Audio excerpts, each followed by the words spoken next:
freelancer.com এর পক্ষ থেকে আমি মোহাম্মদ সবুজ ইসলাম আজকের এই টিউটোরিয়ালে আপনাকে স্বাগতম। তো বুটস্ট্র্যাপের 4 নাম্বার টিউটোরিয়ালে চলে আসছি। আজকে আমরা দেখব টেবিলটা আমরা HTML এও দেখছি কিভাবে টেবিল তৈরি করতে হয় এবং এখানে শুধু জাস্ট দেখানো হবে টেবিলের ক্যাটাগরিটা কি টাইপ থাকে। ওকে, সো বুটস্ট্র্যাপে সাধারণত বেসিক টেবিল যেগুলো হয় সেগুলো এখানে দেখানো হবে।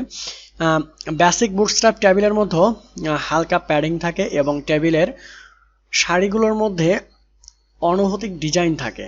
বেসিক সাধারণ বুটস্ট্র্যাপ টেবিল তৈরি করার জন্য টেবিল এলিমেন্টের মধ্যে টেবিল অন্তর্ভুক্ত। ঠিক আছে, এখানে একটা উদাহরণ দেওয়া আছে, এই যে এখানে দেখুন টি হেড এবং আপনার হচ্ছে টেবল টি হেড টি এইচ এবং টি আর, এই তিনটা জিনিস আমরা জানলে টেবল তৈরি করতে পারবো।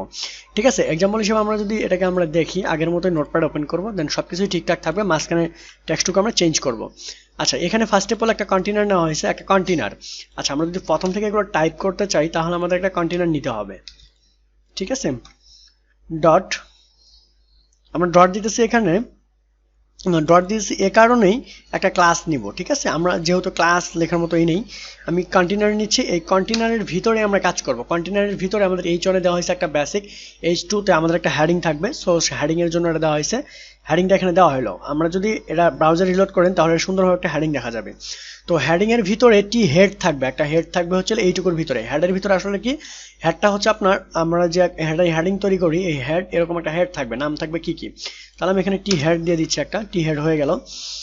এবং এই টি হেডের ভিতরে টি আর টি এইচ থাকতেছে। ঠিক আছে, তারপরে আমাদের আবারও টি হেডের পরে থাকতেছে টি বডি। বডিতে আমাদের কি কি থাকবে, এটুকুই হচ্ছে টেবিলের কাজ, আর কোনো বেসিক কোনো কাজ নেই এখানে। ঠিক আছে, এখানে টি হেডের পরে আমাদের টি বডি, এটা হচ্ছে মূলত আমাদের কাজ হয়ে গেছে, আমাদের টেবিল ক্রিয়েট হয়ে গেছে। সিম্পল জিনিস। ঠিক আছে, আমাদের টেবিলের কাজ হয়ে গেছে। আমি যদি রিলোড করি তাহলে দেখতে পাচ্ছেন একটা টেবিল হয়ে গেছে, এখানে সাধারণ সিম্পল টেবিল। ওকে, এই হচ্ছে মূলত আমরা এইভাবেই টেবিলগুলো তৈরি করতে পারবো। কিন্তু আমরা যে লিঙ্কগুলো আছে এই লিঙ্কগুলো আমাদের মোটেও একটা লিঙ্কও যেন মিস্টেক না হয়, তাহলে এগুলো কাজ করবে না। ঠিক আছে, প্রপারলি কাজ করবে না। এই টেবিল দেখুন সুন্দরভাবে একটা বেসিক টেবিল হয়ে গেছে আমাদের। ওকে, দেন আমরা যদি নিচের দিকে একটু স্ক্রল করি, এই যে বেসিক একটা টেবিল হয়ে গেছে আমাদের।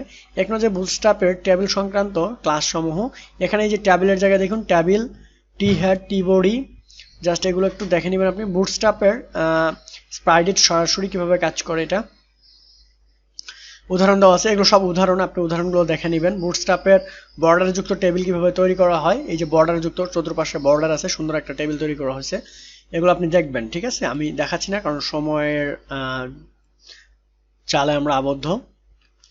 ঠিক আছে, টিউটোরিয়াল বড় হয়ে যাবে অনেক, এগুলো দেখাইতে গেলে প্র্যাকটিক্যালি আপনি একটু দেখে নেবেন, যেহেতু এক্সাম্পল আকারে আসেই, একটু দেখে নেবেন। আমি সাইটটার লিঙ্কটা ডিসক্রিপশন বক্সে দিয়ে দিব। ঠিক আছে, এরপর এখানে বুটস্ট্র্যাপের হভারযুক্ত সারি, এখানে হভার করলে সারি আসবে, সেরকম একটা কিছু। ঠিক আছে, আমি আবারও রিলোড করতেছি, দেখি কি আছে। এই দেখুন হভার করতেছি, একটা অ্যানিমেশন আসতেছে এখানে। ঠিক আছে, এই যে হভার। ওকে, আমি যদি কালার চেঞ্জ করতে চাই, হভার দেখি কোথায় আছে, হভার, এই যে হভার আছে এখানে। ওকে, কালার চেঞ্জ হবে না, পরে দেখবো এগুলো আমরা এখন। এরপরে হভার যুক্ত বুটস্ট্র্যাপ টেবিল, এই যে হভার।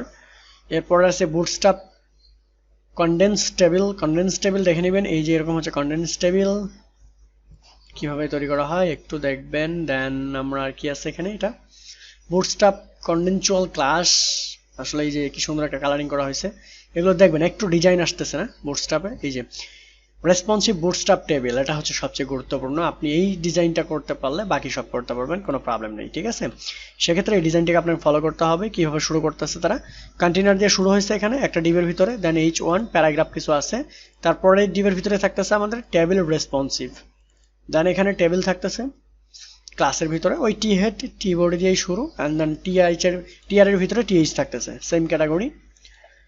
That's it. আমরা যদি রিলোড করি তাহলে দেখতে পাচ্ছেন রেসপন্সিভ একটা টেবিল এখানে দেখা যাচ্ছে। এটাই হচ্ছে মূলত কাজ। ওকে, এটাই হচ্ছে আপনার টেবিল, টি হেড, টি বডি, এগুলো আপনার মনে রাখতে হবে জাস্ট, তাহলে আপনি পাবেন।